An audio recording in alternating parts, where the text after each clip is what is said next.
बातमी आहे कल्याण डोंबिवलीतल्या सत्ता संघर्षाची। कल्याण डोंबिवलीमध्ये मनसेला सोबत घेऊन शिवसेना सत्ता स्थापन करणार असल्याची माहिती आहे। त्यामुळे कल्याण डोंबिवलीत शिवसेना मनसे सत्ता स्थापनेसाठी एकत्र येणार असल्याची चर्चा आहे। नवी मुंबईतल्या कोकण भवनात श्रीकांत शिंदे, नरेश म्हस्के आणि मनसेचे माजी खासदार राजू पाटील एकत्र आलेत आणि तिन्ही नेते एकत्र आल्याचे फोटो देखील समोर आलेले आहेत आणि त्यामुळे आता कल्याण डोंबिवलीत भाजपला बाजूला ठेवत शिवसेना आणि मनसे एकत्र येत महापौर बसवतील, सत्ता स्थापन करतील अशी जोरदार चर्चा आहे। वेदांत नेब आपले प्रतिनिधी आपल्याला या सगळ्या संदर्भात अधिक अपडेट देतील। वेदांत, कल्याण डोंबिवलीमधलं सत्ता समीकरण जुळवण्यासाठी आता काय नवीन समीकरण उदयाला येऊ घातलेलं आहे, काय अपडेट्स आहेत या संदर्भात? प्रज्ञा, ज्या प्रकारे आपण बघितलं शिंदे शिवसेना त्यासोबतच भाजप दोन्ही पक्ष प्रयत्न करतायत की कल्याण डोंबिवलीमध्ये आपली सत्ता स्थापन करता येईल आणि त्यासाठी आपण जर बघितलं तर कोकण भवन इथे शिंदे शिवसेना आपला गट स्थापन करण्यासाठी आपल्या नगरसेवकांसोबत आलेली आहे। यामध्ये श्रीकांत शिंदे, नरेश म्हस्के हे सुद्धा या आपल्या सगळ्या नवनिर्वाचित नगरसेवकांसोबत आले आहेत। दुसरीकडे मनसे पक्ष सुद्धा आपला गट स्थापन करण्यासाठी आले आहेत। आपण बघितलं राजू पाटील हे मनसे नेते या सगळ्या नगरसेवकांसोबत आहेत आणि त्यामुळे शिंदे शिवसेना हा मनसेचा पाठिंबा घेऊन सत्ता स्थापन करणार का, कारण अशा प्रकारची प्राथमिक चर्चा या दोन पक्षांमध्ये झाल्याचं कळतंय।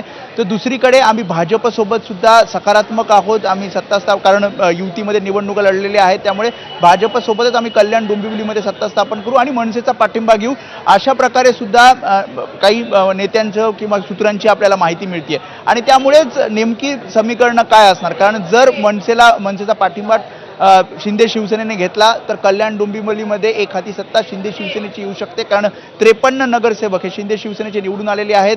आपण जर मनसेचं जर आपण बघितलं तर मनसेकडे आता जर 5चा गट ते स्थापन करत आहेत।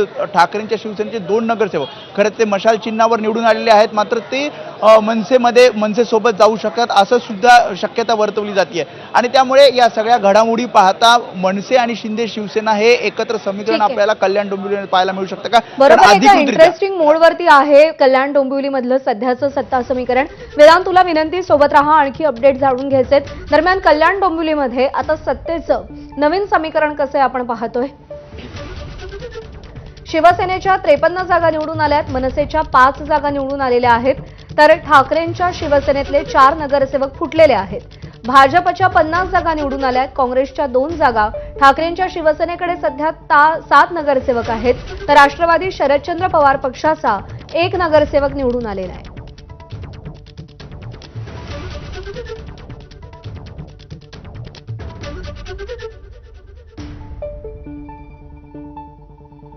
म्हणजे MIM नाही सोबत आले तर आनंदच होईल असं वक्तव्य शिवसेनेचे खासदार नरेश म्हस्केंनी केलंय, पाहूया। तुम्हाला महायुतीला समर्थन देऊ इच्छिता आहात का, तसं काही कळतंय का? जे आम्हाला समर्थन देणार असतील त्यांचं सगळ्यांचं आम्ही स्वागतच करू। तुम्हाला महायुतीला समर्थन देऊ इच्छिता आहात का, तसं काही कळतंय का? जे आम्हाला समर्थन देणार असतील त्यांचं सगळ्यांचं आम्ही स्वागतच करू। तुम्हाला आणि यानंतर पुन्हा एकदा जाऊयात, वेदांत नेब सध्या आपल्या सोबत आहेत। वेदांत, ज्या घडामोडी सध्या आपण पाहतोय, जे समीकरण जुळवण्याचा प्रयत्न सध्या केला जातोय आणि नरेश म्हस्केंचं त्या पार्श्वभूमीवर वक्तव्य, या सगळ्याचा विचार करता आता कल्याण डोंबिवलीत शिवसेना मनसेचा महापौर बसेल असं जवळपास समजायचं का?